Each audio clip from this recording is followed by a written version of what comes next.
Welcome to the Vector Garden.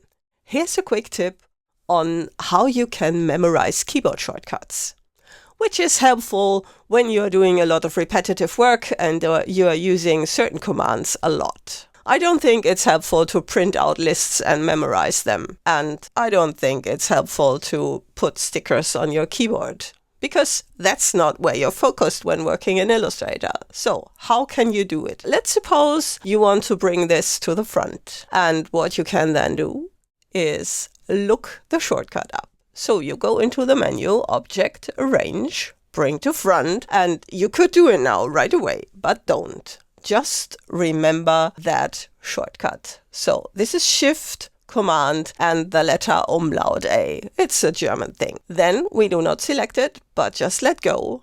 And now press the shortcut and it has been done. This is pretty redundant. You first go into the menu and look up the shortcut and then you do it. But that is the reason why you actually want to memorize the shortcut. You do not want to do this every time. So then you learn the shortcut. You have a desire to do so. And that is my quick tip on how to memorize the shortcuts. I got this from Morty Golding, who you might have heard of. Thank you, Morty, for this.